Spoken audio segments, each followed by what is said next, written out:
And now, a math lesson. Let's say the Zaxby's chicken finger plate comes with 4, 5, or 6 hand-breaded fingers and 1 side of Zax sauce. Plus, you can try them with Zax sauce, honey mustard, hot honey mustard, tongue torch, teriyaki, wimpy, nuclear, barbecue ranch, sweet and spicy, insane.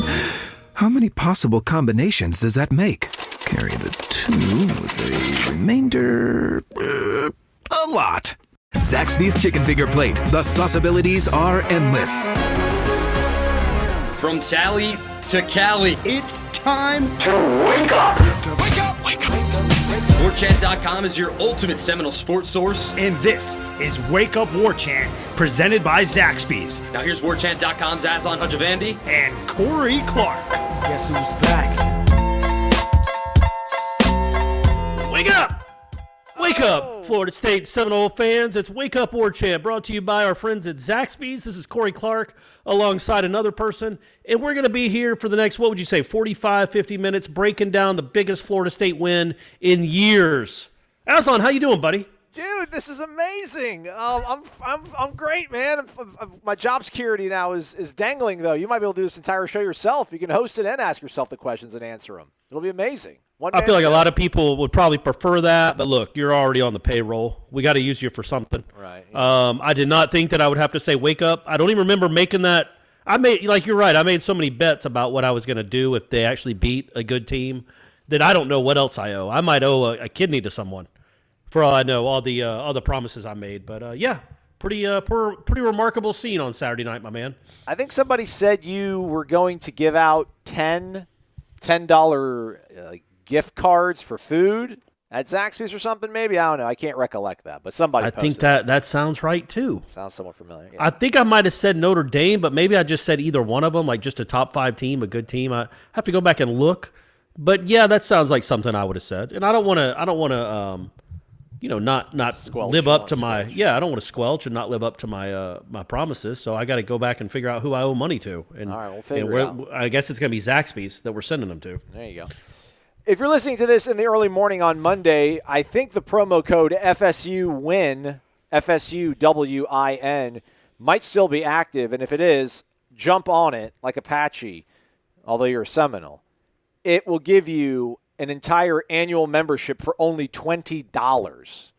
Again, it expires Monday morning. I don't know exactly when on Monday morning, but again, if you're listening to this early enough and are waking up with us, then you should be awake and buzzing and alive with the sound and the fury after Corey Clark drops an elbow, Macho Man style, from the top rope.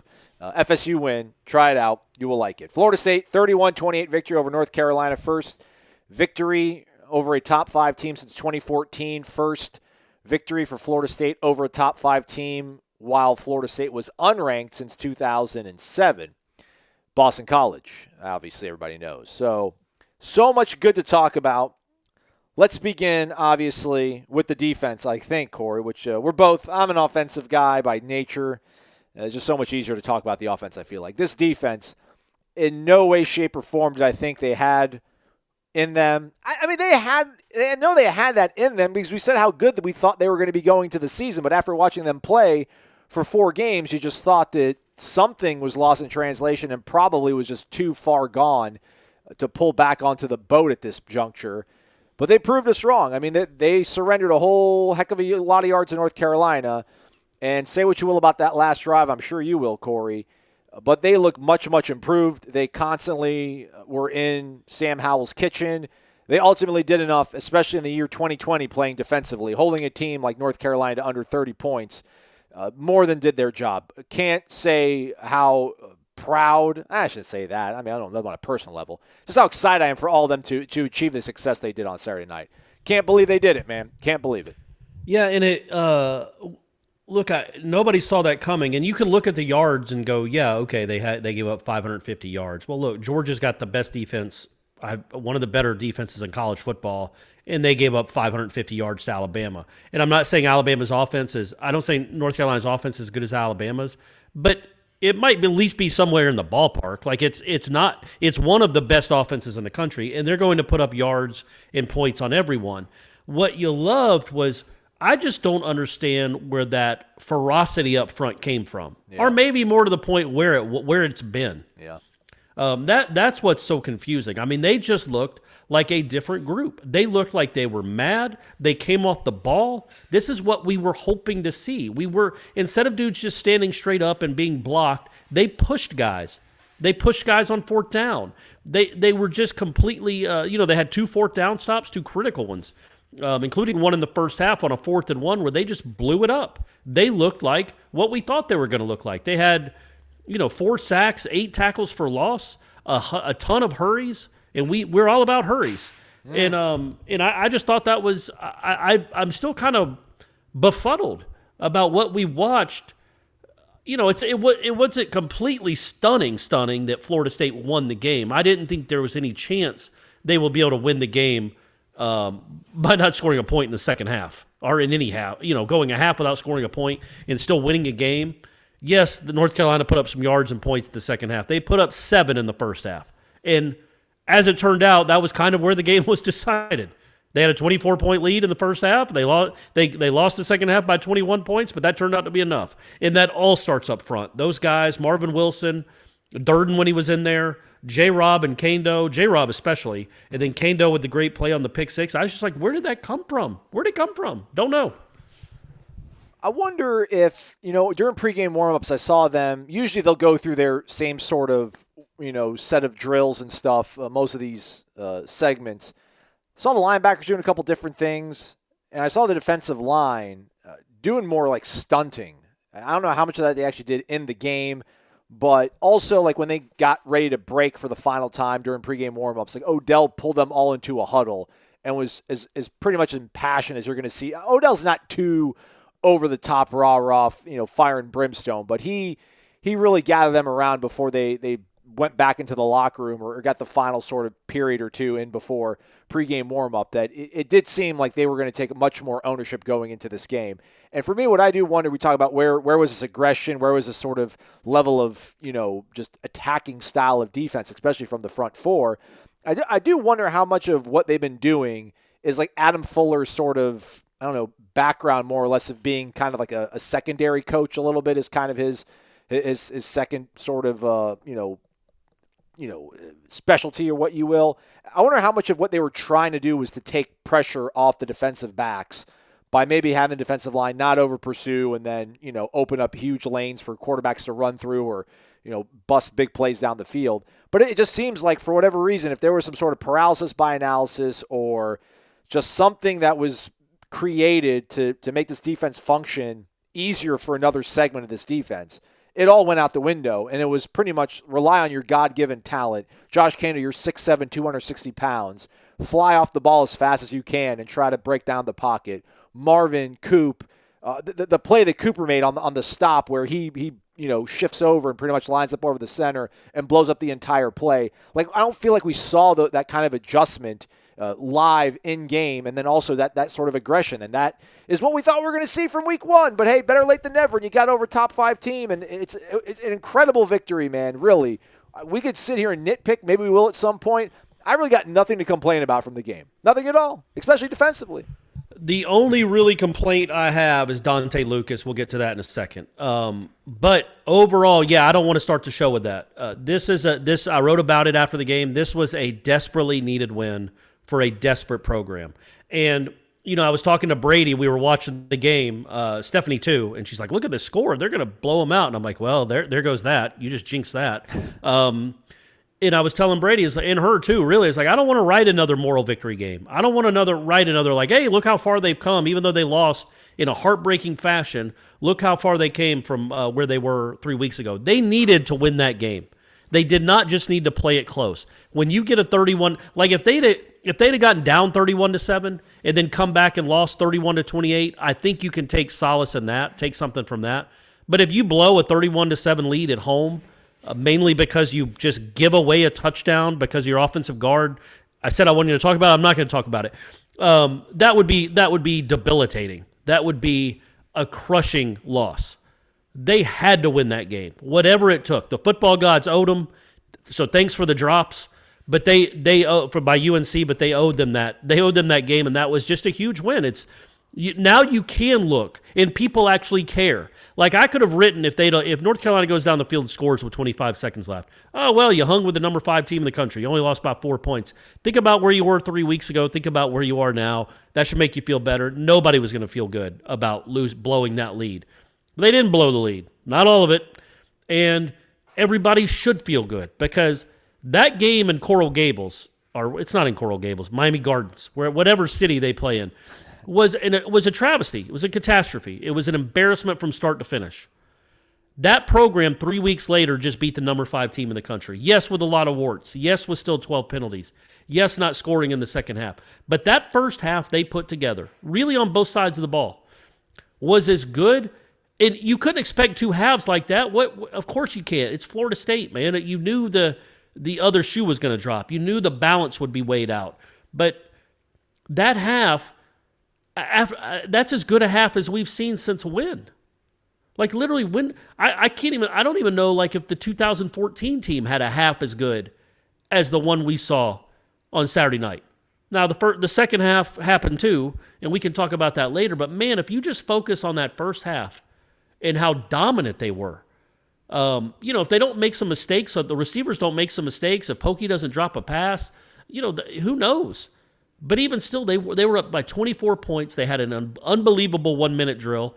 And they were up 31-7 on the number 5 team in the country. Held North Carolina scoreless until the final 90 seconds of the first half. Never in a million years could have seen that coming. That's just, when you think about, and I said this multiple times after the game on Saturday night, and all the various platforms, folks, go look it up. If you can make that kind of improvement in 3 weeks, what will it look like in 3 years?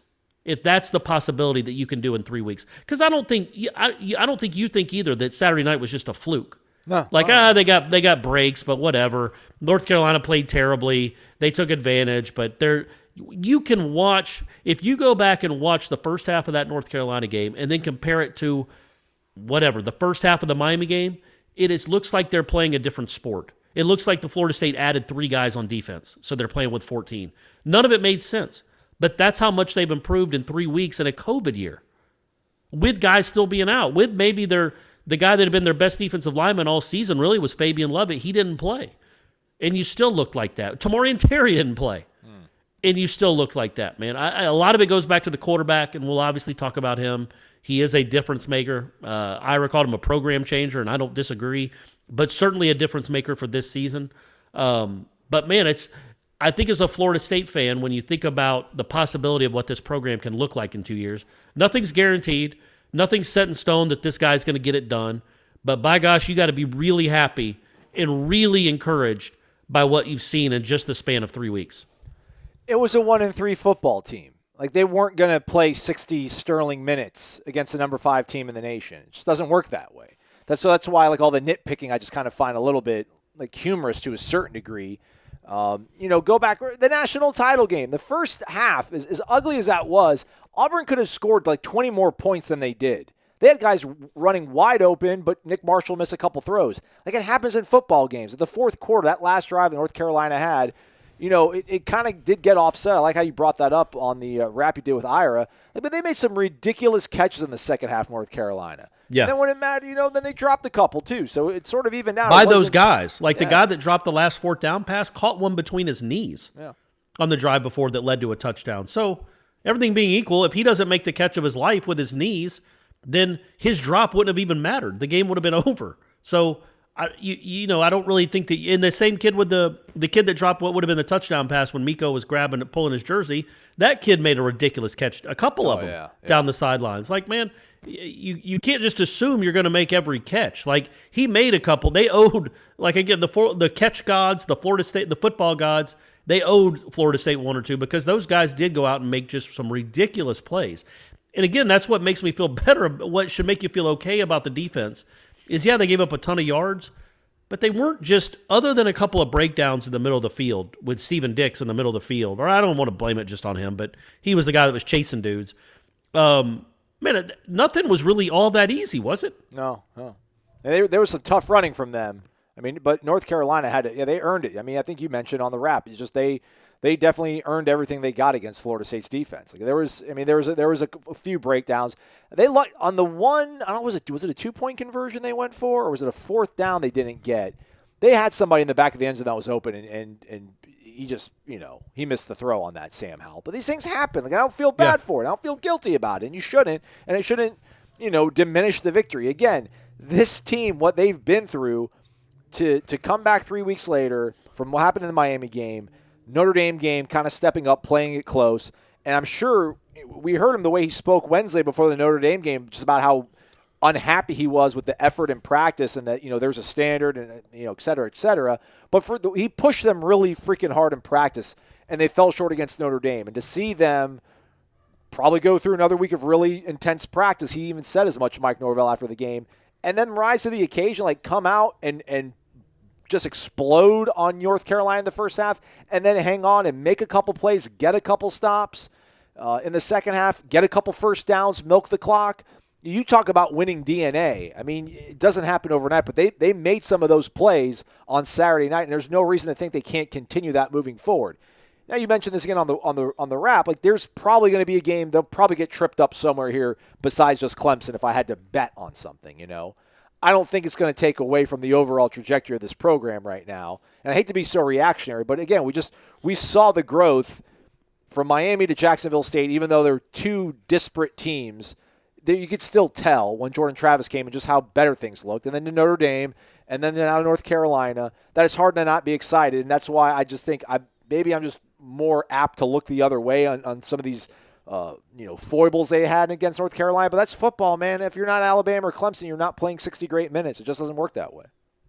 No, and you're right. I mean, they were 1-3 for a reason. They're not a terrific football team, and not terrific football teams have stretches where they do not play well and they do dumb things, and just make inexplicable mistakes. That happens. That's you hope to flush that, but you can't flush that in 5 games. But I'll go a step further, man, and I wrote about this. I wrote this in my column. It's like in the second quarter of the Jacksonville State game, I legitimately thought there is a chance they go winless. Mm-hmm. You're staring that in the face. The defense wasn't playing well. Tate Rodemaker wasn't getting it done. You already knew James Blackman couldn't get it done, and you didn't know what the health of the other 2 quarterbacks were, and you legitimately thought if they can't beat Jacksonville State, they're done. They're going to go 0-11. And now they're 2-3. Their one loss was a competitive game to Notre Dame, and they just beat the number 5 team in the country. And a lot of it goes to Jordan Travis, but not all of it. It does seem like there's been a buy-in. They did play exceptionally hard at the end of the Notre Dame game, and I think that carried over to the North Carolina game. I do think, obviously, it is still this roster. It is still this talent level. There are still going to be some hiccups. And I would be stunned if they went out and played as hard on Saturday at noon against Louisville as they did primetime Saturday night at home. Those are the next steps that still have to be proven they can be made. I would just, and I don't know that that's in them right now. I'm not saying they're going to lose. I'm just saying I don't expect them to come out, guns a-blazing and be up 24 at the half again against Louisville. That's not happening. But again, what I talk about all the time is they showed what a ceiling can look like. We've seen the ceiling now. What was the ceiling under Taggart or Jimbo in that last year? Like, it was really low. I don't know what was the best win this program had since the Michigan game. Was it like Louisville last year? A team with a first-year head coach? Like Boston College 18, maybe, to set up the Florida game. Yeah, and even that, it was like they just didn't cover Tamari and Terry. Yeah. It felt like you kind of stole that one. This one, it felt like you were one dumb penalty away from blowing the doors off a good look. We know they're not the 5th best team in the country, but that's what the number was next to their name, and they're good. It's they're not. They wouldn't be able to compete with Alabama. Sure, Florida State hasn't beaten anyone good in a long time. They're a 7-game losing streak against FBS teams or something crazy like that. 6 maybe. Yeah, I think their last one was the Odell game against Boston College. So Florida, Arizona. So a 5-game losing streak against FBS teams. Their last 2 wins before Saturday night were Alabama State and Jacksonville State. So a program that their last 2, they were Alabama State, Jacksonville State, number 5 North Carolina. Right. That is an enormous jump. And again, it just shows you this coaching staff knows what it's doing. Jordan Travis is a big deal, and you hope the defense can keep playing with that fire. And again, they're only talented to a point. The linebacker play is still woeful, so you can only be so good. But man, it's just good to see a team that first half play absolutely positively up to its potential, which they could not have played a better half of football. Which again, it's just maximizing what you are. This team isn't a 10-win team, quite obviously. It's probably not an 8-win team. But just maximize what you are. And on Saturday night, I thought in that first half especially, well, the first half completely, they maximized what they are, and that's just good to see. That's good coaching, and it's players, some of them who were quite talented, buying into it and playing hard. It was refreshing because we haven't seen that in a good long while. I always thought one of the more overblown criticisms of Jimbo Fisher was like style of play. Like it wasn't a fun team to watch. I guess I kind of understand it, but they won like 75% of the games that he was the head coach, so it didn't bother me. Like the 2011 game, Florida game was hideous. It was atrocious, but that wasn't par for the course. They still won that game too. But like that first half, like I even tweeted it out, the way they played on both sides of the ball, like that, I guess maybe that's you talk about, that gives you a sort of sample or feeling for what the ceiling for this program could be. And that was the best part. I mean, the second half was like pins and needles, and it was brutal. It felt like the loss against Georgia Tech in 2015, but just stretched out over 30 minutes. It was just like the slow death. I was like, oh, we're gonna blow this somehow, but they didn't. But like that first half was so exciting. To see the defense play the way they did, and then offensively, for them to come out, that drive to start the second half against Notre Dame, I thought was the best drive they had the entire season until the drive to end the first half against Notre Dame. I mean, just North Carolina. For North Carolina to score late in the first half, and then you got the ball back. I'm like, well, I wonder what they're going to do here. I'm going to be greedy, or do you just knee on it, go into half, be happy with a good, comfortable lead on the number 5 team, and just regroup and come back out strong for the second half. To like go down the field the way they did to close out the first half. I mean, it demonstrated what this program, what this offense can be, specifically the offense, with the way that Jordan Travis plays. And it's crazy. I still can't believe how productive he's being in this offense, because he was here last year. We could have used him last year, but that's last year. The first half, I guess, just focusing specifically on that. I mean, for you're a writer, you're a journalist, quote unquote, Corey, but how exciting was it just to watch the first half, the big plays they were making down the field, the plays they were dialing up, the Auburn-esque pop pass that Jordan Travis had to Preston Daniel. I mean, all these things that they were emptying out. It was incredible to see them, and incredible to see them execute at such a high level. That's why I think this game, imagine if they would have beat North Carolina the way that Notre Dame beat Louisville, like 12-7. Like they played a very explosive brand of offense. They played a hard-nosed, tough defense. And that first half, I think, was just indicative of what they can be. And that's why, I'm fine with everything, because the way they looked in that first half and for parts of the second half. Yeah, and I think what I liked was, number one, we'll get to them in a minute, I hope, but what they're doing on the offensive line is a revelation. Yeah. Like, Jordan Travis matters a lot. Like, it is hard to run when you have, especially zone read, when you have a quarterback that will not pull it and keep it and is not a threat. But they weren't all Jordan Travis runs. Webb still had 100 and something yards. Corbin gets that first down, I think, pretty easily in the Wildcat in the fourth quarter if they don't have the dumb false start. But I put that on the coaches. That should have been a timeout, so you're not rushing the line. That's too big a play to be rushing to the line right there. You got 3 timeouts. You burn one of them. But anyway, the offensive line paving they just ran for 240 yards. They could not do that against air last year or the year before. Jordan Travis matters. So does Alex Atkins. And the good news is that's a lot of young dudes that are playing, and they're just going to get better and bigger and stronger. I don't foresee them being an Alabama offensive line in 2 years, but I certainly don't foresee them being 2018 or 2019 Florida State either. They've come a long way. That's good to see. I thought, Warren Thompson has a bad route where he pulls up on a slant. And I feel like it was Warren Thompson. This was early on. I think it was 7-0. He stops running on a slant.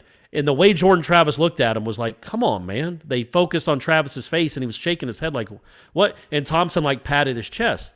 And it's like, how do you just stop running a slant route on 3rd and 8? That just doesn't make sense. But then he stepped up and made the biggest play of his career so far on that drive you were talking about right before the half. Really nice throw by Travis, but Warren Thompson like let the ball hit his stomach before he let the DB know that it would even been thrown. It was really bizarre. Like, he didn't even put his arms up, and I don't know if he was deking the DB. I assume he was, or he lost it in the lights, but a really big play by him. Ontario Wilson had a terrible drop on the second drive. Came right back and made a big-time play. It was a shame he didn't get in there. That's another thing. Like, he's 2 inches. Touchdown. Yeah, he was like, what, an inch from getting into a touchdown there? That's another 4 points that you lost on a huge play. Great throw. One of the better throws Travis has made. That rolling to his right, throwing left, leading him perfectly away from the defense, and then watching Pokey run because he can really run. Good grief, I didn't know he had those kind of wheels. Yeah, he's really fast. So it was good to see him bounce back from a bad drop, and it was good to see. I can't remember exactly what Helton did that wasn't good, but there was something in the first half where he made a mistake, dropped a pass, had a false start. I think he had a false start on a. Yeah, you just come on, man. That's just silly stuff. A receiver getting a false start, but then he comes back and makes a big time catch on an underthrown ball. And what he did, again, this goes back to coaching a little bit, is they talked all week about the scramble drill stuff. And then Helton gets free for that big catch on a scramble drill. He's running a crossing route, then sees that Travis breaks containment and cuts back towards the end zone, or cuts up towards the end zone. And then Cam McDonald was on a scramble drill, his touchdown catch after Travis again broke containment. He got open, which was good to see after some of the plays in the Notre Dame game. So all in all, you saw steps of people, not just the team growing, but within the game, players bouncing back and answering from bad plays to come up and make good plays. Jane Large-Woodby made, much maligned Jane Large-Woodby, made some nice plays in the second half after making some not nice plays in the first half. Steven Dix led the team in tackles. My man was on the field for 86 plays, by the way. He played every snap, Steven Dix Jr. No, so, did he? Yeah. So, look, that guy's the future. We know that now, right? Like, that guy's, he's in the plans. Amari Gaynor only played 9, which I don't know. I assume he was not feeling great, banged up or something. But you had so many subs playing in the defense, and you still did a pretty darn good job, all things considered. So, a lot of things to like, man. A lot. And we got to talk about Marvin. That's by far the best game Marvin Wilson's played, not just the block punt, obviously. He was harassing Howell a lot. He was a difference maker. Made a huge play after the Travis interception on that 2nd and 7. He gets a tackle at the line of scrimmage that changed the whole complexion of that series, and then they end up missing the field goal. Man, that's the Marvin we've been expecting to see. Dominant, at times unblockable, which he's been very blockable all season. And on Saturday night, he decided to be unblockable, and he was. And again, another thing that was really good to see. A lot of stars all around to hand out. A lot of tomahawks to put on the helmet. By the way, I didn't look. Did they have tomahawks on the helmet? You remember seeing them? I don't. I didn't look. I assume they got to have them. But yeah, overall, man, just so many big time plays individually, big time performances individually. Dennis Briggs coming out of nowhere. Like free agent parachuting in. Yeah, just kind of rappelling in like a Navy Team SEAL or something, like SEAL Team 6. Fabian Lovett's out. Okay, well, I haven't practiced in 2 months, but I'll just rappel in and play 36 snaps, be a member of the rotation immediately. A lot of things to like, man. A lot of things to like. Just a good win for a team that so desperately needed to win a game like that, or just beat anybody worth a darn. But then to hold on and win a game and make enough plays, really good to see.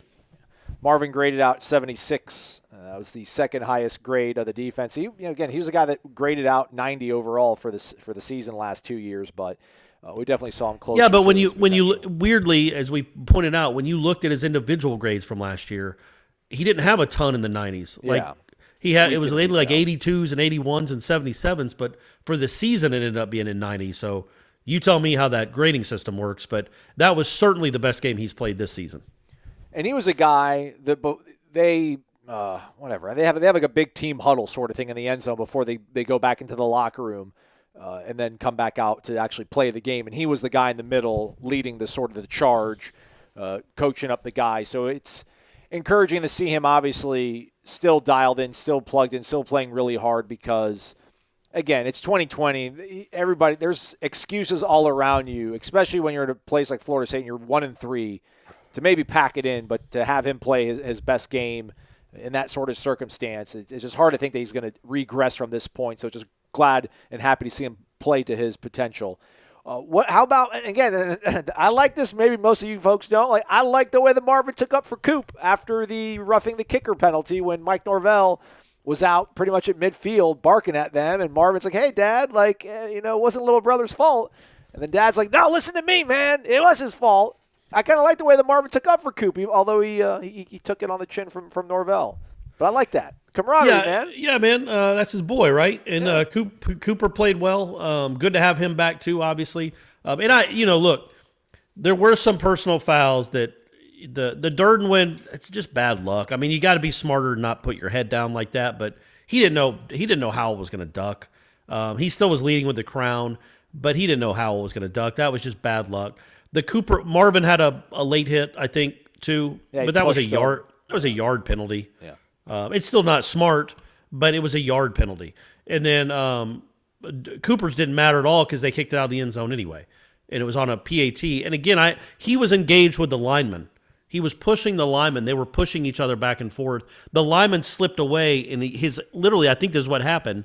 As he was getting ready to push the lineman, he slipped away, and his arms hit the kicker and knocked him backwards. I don't think he went up thinking, I'm going to go knock the crap out of the kicker. That one I can excuse a little bit too.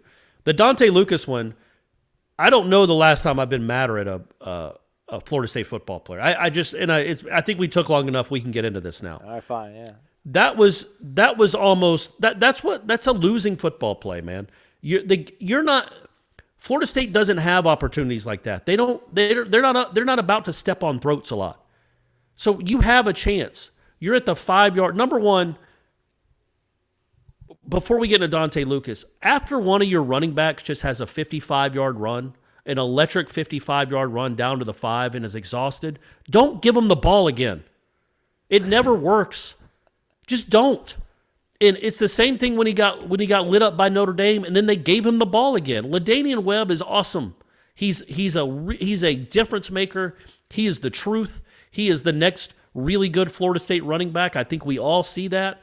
But don't give a guy that just had a 55-yard run the ball again. Put Corbin in, put Toafili in, tell Travis to keep it, call a play action. It's just boneheaded. Maybe the defense is not expecting you to give the ball back to him because he's exhausted. The reason that LaDainian Webb is awesome is because he's tough, he's physical, and he bounces off tacklers. He was not going to bounce off anything on that run. No, he got adrenaline, man. That's a huge play. He's exhausted. You just let him get his breath. Give him at least a down to catch his breath, and then give it back to him. Again, it was blown up 3 yards behind the line of scrimmage anyway, so it might not have mattered. But it was that play, number one, that Dontae Lucas did what he did. And it's like, dude, it's like my mom used to say when I'd break a dish. I guess we just can't have nice things. I guess you can't just blow a team out, can you, Dontae? You can't just do your job and crush these guys' spirits and souls. You have to keep them in the game. And I don't think he's thinking in the moment, obviously, what can I do to really hurt my team? What can I do to make this a more competitive game? But he's certainly not thinking, man, I cannot get a personal foul right here. I just can't do it. And that's what bothers me the most, is why aren't you thinking that? Why aren't you thinking, you know what my team doesn't need is to me slap this kid upside the head and get a 15-yard penalty when we're about to literally put the game away. But Dontae Lucas didn't think like that. And Dontae Lucas hurt his team to the point they almost blew the biggest lead in school history. And that's the stuff that has to get erased, man. As good as Saturday night was, and it was great for the program, that needs to be the last time something like that happens. Because I don't even know if selfish is the right word. Dontae Lucas is not a dumb kid, but that is a completely dumb, boneheaded football play. It's not even a football play. It's just something that hurts your team for no reason. It's what losing teams do. And, they dropped some passes at the end. I'm not saying Florida State didn't deserve to win that game. They didn't. But can he learn his lesson even in a loss? Even in a win, I'm sorry. Will that get through to him? Because I think Norvell will make sure it gets through to him. Well, I think Alex Atkins is going to have a large role in that too, and I got faith in him as well. Absolutely. But it's not like they tell them, hey, man, if you get engaged with a DB when we're up by 24 points, about to put it away, and he starts pushing with you, whatever you do, don't slap, whatever. If he challenges your manhood, go ahead and slap him in the helmet. I'm sure they've all been told to not make penalties like that, to not commit dumb penalties like that. So why did he do it? Does he not care? It's the heat of the moment because you're about to go and end this game, and this little defensive back is talking back to you like he's got a chance, and you and your teammates are about to totally blow them out of the water. And then, you kind of fall into a bad habit, or you who knows, man? Anybody else in that referee crew might have not thrown the flag, but it was that ref that was there that did throw the flag. I didn't think it was flag worthy. I understand why they did it, but I wouldn't have thrown the flag. Well, but I would have, just out of the sheer stupidity of it. Like, you're going to do that right now. Why would you hit him upside the helmet? Number one, it was like the Jane Large Woodby push. Like, you didn't even get your money's worth. Right. If you're going to get a personal foul, grab him by the face mask and throw him. Corey Durden it up, man. Yeah, exactly. Get your money's worth. Don't just do a side smack on his head where it's hurting your hand more than it hurts anybody else. That was really frustrating. He has not played as well as he needs to play. I think he's getting better. He had a bad grade on Pro Football Focus, but I think it's because of a hold and that dumb penalty. I think overall he's playing better, and he can be a difference maker on that offensive line. But you want a guy that can lead, man. That guy needs to be a leader too, and that's just the Florida State football of recent past that we get so sick of seeing, and it literally almost tanked the entire game. And obviously, there were 29 minutes after that where Florida State still could have put the game away. But this is Florida State right now. It's not going to be easy. North Carolina was about to make it easy for you. You needed one more touchdown. By the way, Fitzgerald, make a kick. But you needed one more touchdown, and the game is a wrap. I don't even know. Maybe Howell plays one more drive, and they pull him. Like, that's how out of hand it could have gotten. But you kept them in the game, and that was just really, really frustrating to see. It ended what was a great drive, a great run by Webb that got no points. I don't want to harp on it too long, but that's indicative of what Norvell took over. And that's indicative of what he still has to clean up, and he's still in the process of cleaning up. The would-be penalty from last weekend, even though I thought Florida State played well. Now, that ended up – both penalties ended up really hurting the team. I don't know if they ended up changing the outcome of the game. In fact, they didn't. Florida State still won and lost at Notre Dame, which they would have anyway. But it's just in the moment, they are really bad penalties that hurt your team that are needless. It's not even like over-aggression. It's not like Mickey's defenses, where every now and again they just hit a quarterback out of bounds because they were running 4-4 right at them and they couldn't stop. And they didn't mind shoving them into the benches. It's just dumb penalties. There's no other way to put it. But that has to stop. It just has to stop. And I think when that stops is when we'll really, really be able to tell. And I think it's going to stop. I do think that it matters to Norvell. He was not happy. But what will it take? Is that the last straw as far as one of those penalties? Now, they're obviously going to have personal fouls for the rest of the season. That happens. It's football. But one of those inexplicable ones. Are we through with those now? Was that the last holdover from a bygone era, and now we've turned the corner, and they're going to play smarter football? Was that rhetorical? Sort of. Not really. I think I'd like you to answer that, I think. I mean, he had a bad one against Wake Forest, I think. And then he had his whole issue in pregame warm-ups against Miami last season, but I don't want to hold stuff against him from last season. I would think in-game we're not going to see that again from him. I do want to believe that with the sort of impact that this victory is going to have on this team. And they're going to – I don't know. I'm going to ask Mike – I'll ask Mike Norvell on Monday when we speak to him. Literally, will you, in the middle of the meeting, will you pull that play up and almost pause it and be like, hey, everything changes if this doesn't happen. That happens, and then we're hanging on and fighting for our lives for the next 27 minutes. If we don't do that, Like it's smooth sailing. Like I'm sure Yeah. they're going to point that out. Like I would find it hard to believe that it's not going to be one of these like one. I don't think it's going to be a one-on-one heart-to-heart thing with Tamori and Terry. I think it's going to be auditorium, film study. Everybody, look at this. I really do. Absolutely, and it needs to be. On the same token, though, to give Lucas a bit of a break, there was another penalty that was just as dumb committed by North Carolina. Florida State's in its own back of the 10-yard line. I don't think it wasn't. I'm glad they didn't. But if you're going to call a little baby slap upside a DB's helmet, I know it wasn't a huge hit. Jashawn Corbin's 6 yards out of bounds, man. And he is pushed, and he does fall. And that was a third and a lot, right? Like they were basically just running it to punt. And that's a first down that keeps a drive alive. Did it get? I think that's 31-7 because that was the play right after the Helton non-catch. So that keeps that drive alive. You're still up 31-7. You still have all the momentum. It's third and 14. Yeah, it's third and 14. Yeah. So third and 14, the team is just basically running to punt, and then you come over and hit a kid 5 yards out of bounds like North Carolina did, knock him down on the other bench, and it's not called. If that's called like it should have, if I guess the same side judge, that if he had been on the other sideline, he would have called it, the one that called Lucas. That's as dumb a penalty because they'd given up. They were waving the white flag, and you come over and knock him out of bounds to get a ridiculous penalty that would have kept the drive alive. And for all we know, Florida State, now at their 30, just goes right down the field again and scores again. And that wasn't called. So as much grief as I'm giving Dontae Lucas, and with good reason, that North Carolina DB, that was as dumb. The only difference is it kind of made a little sense for him to be aggressive and upset and frustrated. He was down 31-7. So anyway, enough about the bad things. But that was you don't get 10 minutes to go. Then I got a gripe. I want to air a grievance. Oh, let's go. Let's do it. Just enough with the trying to get everybody involved stuff. Like just the pass of Ja'Kai Douglas to put your fourth string running back and flex him out at wide out in the fourth quarter of a game that he hasn't really played. I think he might play like 2 or 3 snaps. I think he only played 2 offensive snaps the entire game. But to like throw a 1 yard, nothing was going to happen with him at the boundary. It's the fourth quarter, fourth string running back, true freshman.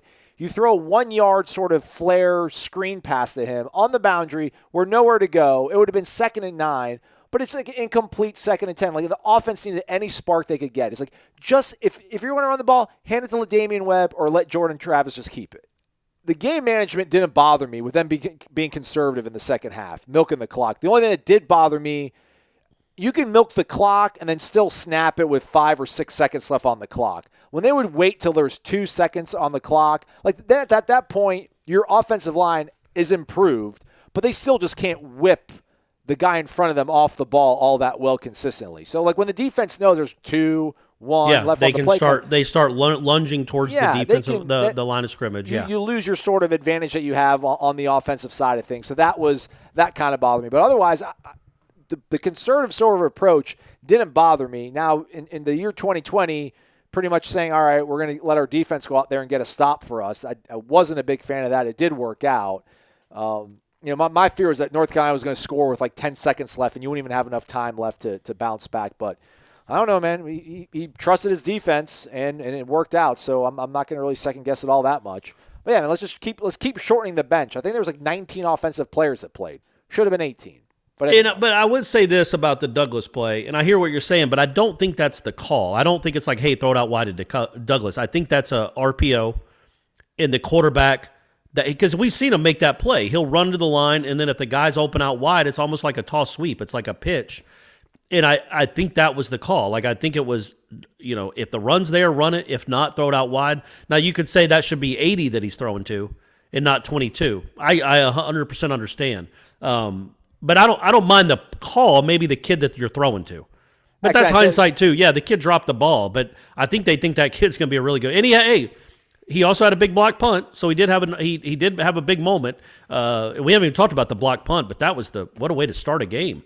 And then that first run by Travis, good grief. That's just imagine, I know I'm getting off track here, but imagine that play call with the quarterbacks you've had here the last 3 or 4 years. Right. Like, what's at best, it's a 2 or 3 yard loss because Webb is getting crushed as Travis has the ball in his belly. So even if Blackman doesn't hand it to him and he pulls it out, or Francois for that matter, or Hornibrook, if they pull it out, there's still 2 guys at the line of scrimmage that are going to they're probably going to slide for like a 1 yard loss, just like take a knee almost. Travis splits them and scores a touchdown on it. Like on a play that was diagnosed pretty darn well by the North Carolina defense. You just had a special player go make a special play. That's what's missing. You make your coaches look like geniuses when you can fake it like that, pull it out when he's getting hit, and then go make 2 guys miss, split it's almost like a guy splitting a pick and roll in basketball. Just splitting 2 guys in racing into the end zone on the first play that you have the ball. That was a great you couldn't have asked for a better start. But yeah, I get you. I thought the game management stuff, the only real issue I had with the whole thing was, again, Jordan Travis is hurt. You can tell that. He had 2 sensational runs, by the way, on that last drive to get them what could have been the game-clinching touchdown. It's 3rd and 3. Clock's winding down. 3 minutes to go, or whatever it is. 6 minutes to go. 5 minutes to go. He's hurt. You can see him breathing hard. And then all of a sudden, I see on the TV monitor, you see him jogging over. And I'm like, oh, he must be jogging over to the sideline, and they're going to call a timeout with 1 on the play clock. Well, no, he was jogging to line up at wide receiver. Well, there's 2 on the play clock. And the offensive line, it's hard to hold your water for that long. And so you get jumpy. And the whole thing wasn't going smoothly. Like, he was just lining up with 3 or 4 or 5 on the play clock. So obviously, you're rushing things. So at that time, with 3 timeouts left, on that spot of the field, with that play call a timeout. There's no doubt in my mind that if it's 3rd and 3, the only thing you can't have is a false start there to make it 3rd and 8. And once it is 3rd and 8, I guess they just couldn't afford. I would have gone back to Travis at that point, but I get it. The Wildcat call on 3rd and 8 didn't really tickle my feathers too much. But 3rd and 3. If you run the Wildcat with Corbin 2 times in a row, you're going to get that first down. I just have that much confidence in him as a short yardage runner and the offensive line now. I think you're going to get that first down. So that's too important to get a false start there. Call a timeout. Yeah. Reset. Tell everybody what you're looking for. Tell everybody what the snap count is so they can hold their water. You know when you're going, and go get the first down and go win the game. And that was I thought that was the one mistake, game management wise. I couldn't believe that he was calling those timeouts at the end of the first half, and I guess part of it was just odd to me. Some of those, especially after the first sack when there was still 2:52 left. It's like, well, why don't you let some clock run? And if you get a stop on 2nd down, then call a timeout. But you could say they left enough time for North Carolina to go score, which they did. But then they also left enough time for your offense to go score, which you did. So the result was still a 24-point lead at half, which was great. So that was the only problem I had. And yeah, man, I guess the kicking job is wide open. You've got to make those kicks. Those weren't hard kicks. Yeah. You've got to make those kicks. I thought special teams was really good. I thought Mastromano had some really nice punts. One out of his own end zone. The last one he punted, that was a nice one with no return. Put him down at the 25. I thought he was good. And then obviously the block punts were huge. We know we're not talking about the block punt because I don't even show it on the telecast. I didn't see it. Like I was coming home from filming the pregame at Doak, and by the time I got to my house, turned on the television, like I had it on ABC, and it was on a commercial. And then actually maybe they did show the block punt, but I didn't see Jordan Travis's touchdown in real time. Like as soon as it came out of commercial and they're in the end zone celebrating, I'm like, what just happened? I mean, I don't even know what just happened here. Like, yeah, ABC I was getting a little antsy because ABC they had ABC had 2 or 3 instances where they were in commercial as plays were happening. Yeah, they got to get that. Let's go ABC. Let's get that wired. But also that was they had the Memphis UCF game on. Hey, by the way, big dub for the Tigers. Yeah. Even though they gave up 700, literally like 740 yards, they won the game. All they had to do was get rid of that Norvell guy to Florida State. Yeah, they could finally win. You talk about a program that would love to have Adam Fuller back. They just gave up 750 yards, man. But so Memphis took the lead to go up by 1, and they were going for 2 with like a minute left. And you knew this game. You know UCF was going to go right down the field. But I was like, please don't pick up this 2-point conversion. Please don't pick up this 2-point conversion. Because if they did, that obviously meant they were going to go to overtime, and then that would have lasted another hour, and I was scared I wouldn't be able to watch the Florida State game. But I saw in the little bottom line, it said switch to ESPN2 for the Florida State-North Carolina game, so I got to see the whole game. All right, so defensively, they've improved. Offensively, Jordan Travis, program changer. I mean, for where this program was, for where this baseline was, yeah, I'll say that. I don't know, would Alabama win a national championship with Jordan Travis? Maybe, probably. I think Clemson would. I mean, look, man, those receivers for Alabama, I don't get it. That's impossible how good they are after losing who they lost. I mean, that's a good Georgia defense, man. And I don't know if I didn't watch it. I probably watched 8 plays from that game. But then I watched the highlights afterwards, and I was like, man, how'd they give up 41 points? And then you see those catches, and you're like, oh, that's how. I mean, those catches were impossible. Just really just unbelievable wide receivers. So, yes, to answer your question, I think Jordan Travis could win with those guys. But, what I mean by program changer is it has been 6 years since they had a quarterback that was a difference maker. Francois, a little bit, his first year. But I don't know. I don't remember ever being wowed by Francois' ability to make plays. He could hit guys that were open, and he did a nice job as a freshman, but he wasn't overwhelming. Jordan Travis makes some overwhelming, sensational plays. Like the one I mentioned about, the first touchdown run, the throw to Pokey, those runs in the fourth quarter. That's the stuff that winners do. And I know they didn't score on that drive in the fourth quarter, but by gosh, he did everything he could. He was out there laying it on the line, got them in position. I thought his coach screwed him up a little bit, and then the kid missed the kick. But I thought he did what he had to do to win the game. They haven't even had game managers, much less game winners. This guy can go and win you games. He's that dynamic, in my opinion. Not a great thrower of the football, but not terrible. The throw to McDonald, good stuff, man. He sees him. He's still moving. He's moving, but he's looking downfield. That's a big-time play. The throw to Helton, the throw to Warren Thompson, the throw to Pokey. Those are big-time plays. And he gets first downs. He's a first-down machine. And if he can stay healthy, which is always the if, again, what's this offense going to look like 5 weeks from now if they've had Jordan Travis for that long?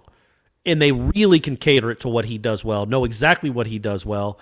And then also, as you look forward, if Jordan Travis continues to take shots and gets hurt, well, now you see, and we expect Chubba that, I don't know if he makes people miss like Jordan Travis. I'm not going to assume he does. Yeah. But I assume he's just as fast, and I think he might even be a better thrower of the football. Again, I'm not going to say it for sure because we haven't seen him in a game.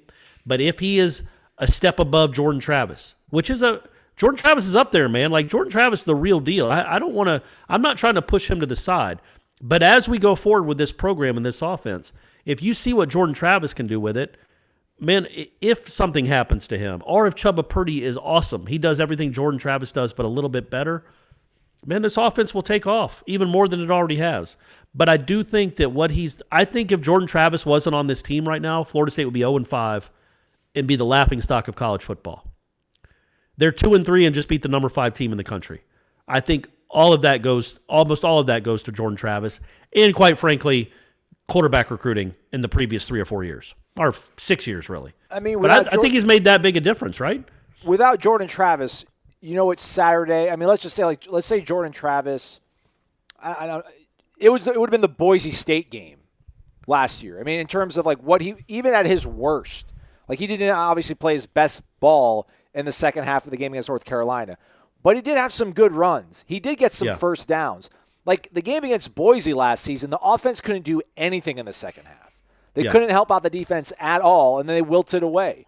So, for it to almost kind of play back out that way, and it's week 1 a year ago versus week 7 or whatever we're at right now in this crazy pandemic year. But, even when he wasn't his arms slung down, battered, there was one play we were talking about in our group text with Ira where, I think it was the fourth quarter, where he gets tackled and he goes into the North Carolina sideline and just falls face first. Yeah. He broke the entire fall with his face mask. Yeah. He got the crap kicked out of him.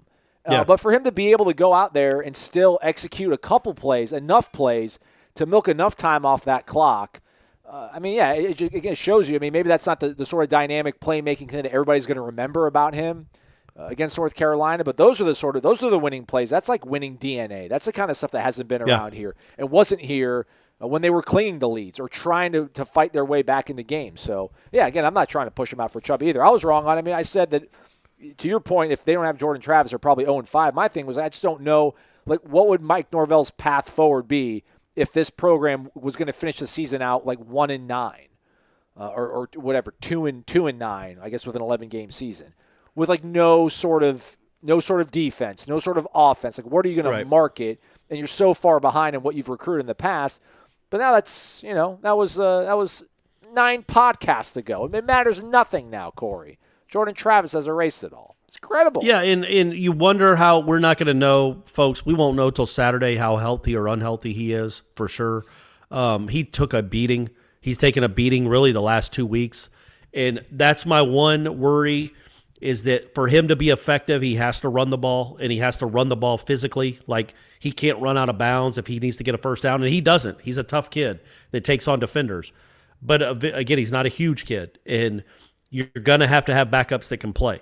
There was part of me during that game, especially in the first half against North Carolina, where I'm like, man, Chubba might transfer. Yeah. Like that, and that's not a bad thing. I mean, it is a bad thing, but if he's transferring because the kid in front of him is awesome, well, that's not a bad thing. And in that first half, that was now whatever it was, 3 halves in a row or 7 halves in a row, 6 halves. I can't keep track. Definitely not 6 halves. 5 halves in a row where Jordan Travis had been awesome.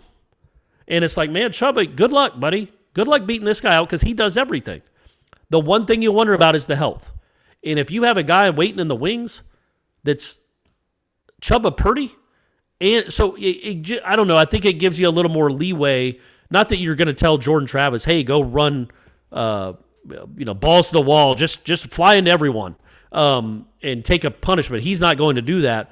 But you feel like you have a good backup plan.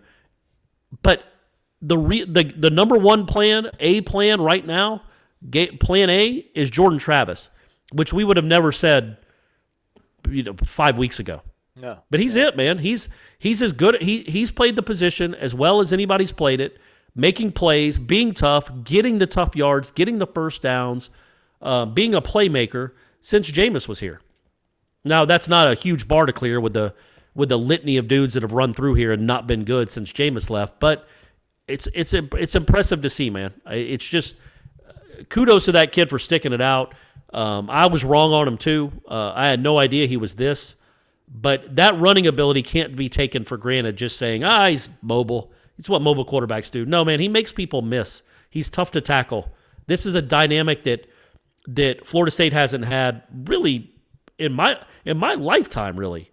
I don't remember. Like, Ponder was a different kind of runner, and he was an effective runner, but he wasn't a game-changing runner.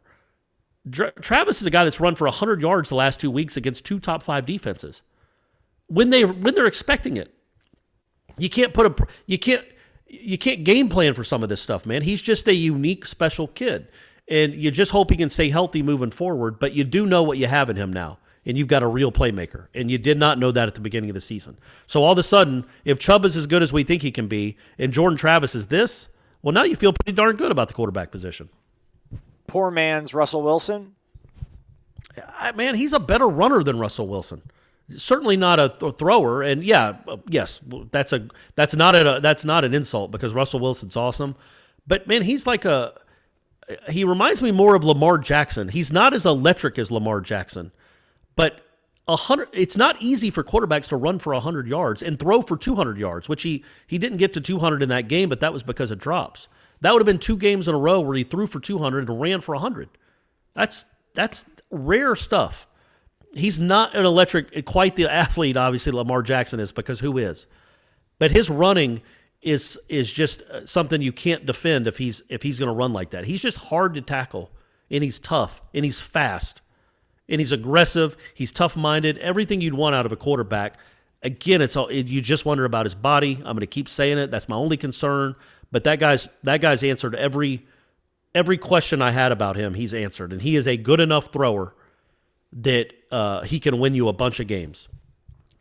So what's the difference then, Corey? 2018, they get humiliated a few times. That Florida game, everything's on the line. They come out and play a pretty decent first half. Second half, they wilt away. Last season, they blow the game against Boise State, nearly blow the game against Louisiana Monroe, come back out, surprise the nation, or at least surprise Florida State fans, play really tough for 3 quarters against Virginia, but then let it all go in the fourth quarter. That was the most electric half of football probably since Ole Miss 2016, Saturday night against North Carolina. And while there were problems they had, nothing too egregious it felt like, but they were able to hang on and win the game. So ultimately, what was the difference then? Why was this team, mostly these same players, I guess Jordan Travis maybe ultimately is the answer here. How was this team able to hang tough and actually pull it off this time around? That had been in this situation so many times before against probably lesser talented teams and not been able to get it delivered. I don't know. That's a good question. North Carolina dropped some passes. That's my first answer. But then also, I think you go back to the defensive line, and Howell had been hurried and harried all night. And I think at the end there, some of those passes, yeah, they were drops, but he threw the one over the middle to the kid at 1,000 miles an hour. He's open in the middle of the field, but he had to stop, fall down, and it was a 100-mile-an-hour throw. I don't think that happens if you're not pressuring him. He just felt the pressure. It wasn't like the Boise State kid that's like, do. I'm just going to tiptoe through the tulips here, never getting pressured. The Virginia kid last year where everything was so easy, every throw was so easy, they made it hard for him. And when you make it hard for teams, sometimes they don't step up. Sometimes they make mistakes. Sometimes they drop the ball. And that was again, it was just encouraging to see. It was encouraging to see for them to hold on. They needed it. Whether you think they were lucky, I felt they deserved the win. Florida State dropped some passes too, some big ones. And they had some bad penalties that cost them. Just like, North Carolina didn't have a ton of bad penalties, but they did have some. And I just think that, I don't know. I don't know if you flush everything in one weekend, but now they should go into some fourth. And North Carolina's a team that always plays really well in the fourth quarter. And they're used to being in those games. And still, when it mattered, they did not make the play. And maybe that was good to see. Usually it's Florida State having to look in the mirror saying, man, if we'd have just made that play, we'd have won. Well, no, they watched another team kind of self-destruct. It does happen to other teams. If you give yourself a chance and you play hard and you put pressure on the other team and don't make every completion as easy as possible, well, maybe they'll drop a few. Maybe they get a little rattled. And I thought that kind of happened a little bit. Well, a lot at times last night. And they did just enough to win. I don't know. I'm rambling. I don't know. It's incredible to me that they lost to Georgia Tech in somewhat humiliating fashion because, that quarterback coming here, doing what he did, the Miami game, just absolute abject horror. I mean, that's in the modern era, maybe 2009 Florida. That was the most humiliating just castration of Florida State against a rival. And then here we are, 2 weeks removed from it. 2 weeks. First-year staff asking them to do completely different stuff than what they've been asked to do the last 3 years. And the fact that they were able to still buy in, I don't know, it's about culture or whatever, I don't know.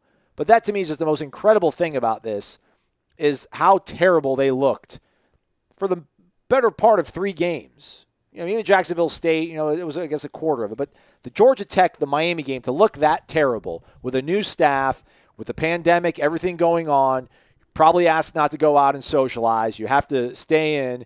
They're pushing you probably harder than you've been pushed before. This coach hasn't been shy at all talking about telling all these guys it's going to be the hardest thing you've ever done. And that's the fruit of his labor, those 2 games, Georgia Tech and Miami. Screw that. Why am I still doing all this? And the fact that they didn't quit on him, the fact they didn't quit on each other, it's incredible. And I that's just, to me, I can't believe it. I really can't. It's exciting though, because again, what they were able to put together on Saturday, I think just makes you believe what can happen. To your point, a year from now, 2 years from now, 3 years from now, provided they're able to still recruit. You got anything else you want to add? I got over/under winners to discuss. Oh no, I don't. Let's go to that real quick. Also, winners. we're recording this before the Braves game. Yeah. But I'm already, obviously, folks, if you're listening to this, I'm assuming the Braves lost. But I'm not upset. I don't think it's a choke. It's not the Super Bowl. The Dodgers are awesome. And the Braves got up 3-1 on one of the best NL teams I've ever seen. And they did it by starting a rookie on the mound, a rookie on the mound, a rookie on the mound, a setup man on the mound, and then in Game 7, another rookie. That's tough. I don't think the Braves blew it. I don't think they choked. I think the Dodgers are just awesome. Now, if the Braves ended up losing Game 7 because they blew a 9-run lead in the last 2 innings, that's a choke job. But the Dodgers are awesome. They got MVPs everywhere. Corey Seager can go jump off a cliff. Anyway, go ahead. Sorry. I thought you had your whole epiphany about why the pessimism. Yeah, like why I think it's yeah. going to happen. Why I think it's going to happen, and then it actually happens, and you have to experience it. You're right. Let me change that, guys. I knew the Braves were going to win. I knew it. I could tell. I felt special going to that Game 7. Like, I knew all the pressure was on the Dodgers. Braves had nothing to lose. Team of destiny. They saw the Rays blow a big lead, but then still come back and win Game 7. That gave them some confidence. And look, the baseball gods are on the Braves side for once. So I knew it was happening. I knew it was coming. And let's just hope they play well against the Rays. I expect them to. I expect them to sweep the Rays and win the World Series in 4. And then Aslan has to take Corey to 2001 or Burns. I still don't know. Maybe Mons. We haven't figured it out yet. 2001. Definitely not that. All right, here we go. Over-unders. Sacks on Sam Howell, 1/2. Over. We both hit it. We hammered it, Corey. We both took the over on that. We were correct. Yeah, that was all day. They got 4. Yeah. J-Rob had 2 by himself. J-Rob, man. Lawrence Taylor, reincarnate. Yeah. Pokey Wilson catches 5.5. I took the over. You took the under. You were correct. LaDamian Webb rushing yards, 67.5. You took the under. I took the over. I took the under? You did. Come on, Clark. Yeah, you love this guy too, man. I know. He is, by the way, is he not awesome? Oh, he's great. He's really good. Might be my favorite player on the offense. Yeah. Maybe he's really good. Yeah, he's great. Jordan Travis, all-purpose yards. Wow, you said this was a really good line set by the Williams Sportsbook. 289.5. And what did he end up having? 191 and 107. That is 298. Woohoo! Look at that. Let me bounce back here and get it pulled up. 289.5. So he did go over. We both said under. Oh boy! Yeah. All right, I was thinking that. I thought Chubb was going to get some. I thought he was going to get some burn because the hand was hurt. That's right. But no, defensive tackles for loss. FSU 2.5. You took the over. I took the under. You were correct. Boom. And then 64 points scored. We both took the over. We were incorrect. I'm going to blame the kickers. If either one of those kickers could make anything, then we would have been over. Yeah, there we go. Well, with that said, we are now even on the season. I was 1 up going into this one. You were 1 up on me this week. So we're now level after Man, 6 I caught you weeks. in a hurry. Yeah, look at that. You had a commanding lead, and that's all but gone. Shout out to our winners. We only had one who aced it, and he will win, or she will win a T-shirt. Nolio went a perfect 6 for 6. Kev Knoll, Raleigh Knoll 2, Be Smooth 48, and Bud Fox 64. They all went 5 of 6. They are our runners-up. Captain D 63, DCRJ 88, Knoll, Buddy 47, Ocala Knoll 99. They also went 5 of 6, but were a little bit slower in their response. So Nolio, congratulations. Kev Knoll, Raleigh Knoll 2, Be Smooth 48, Bud Fox 64. Go to warchant.com, the Tribal Council, for instructions on how to claim your prize. And we'll be back tomorrow. Are we going to do a live show Tuesday, Corey? Or do you want to start doing it on Thursdays now? I think we could do it on Tuesday. I'll let you know tomorrow. Okay, very well. We'll do a podcast. Mike Norvell and the coordinators will speak on Monday as you're listening to this. So go to warchant.com. Corey will do the live transcription. And we'll talk about, a team that now has their future ahead of them and, couldn't be brighter, it seems like. It's exciting times, Corey. A winner. We're covering a winner, although they're 2-3 right now. But soon enough, there'll be a winner. Suck it, heels. Warchant.com is the ultimate inside source for FSU football and recruiting. And now you can get in on the action for free for an entire month. Warchant.com is offering a risk-free 30-day trial subscription. Get full access to the #1 website covering the Seminoles just by entering the promo code WARCHANT30. That's WARCHANT30. Sign up and get in on the world's most active FSU message boards. Receive breaking news, stories from our award-winning staff, plus get exclusive interviews and videos. Just enter the promo code WARCHANT30. Warchant.com, your ultimate Seminole sports source.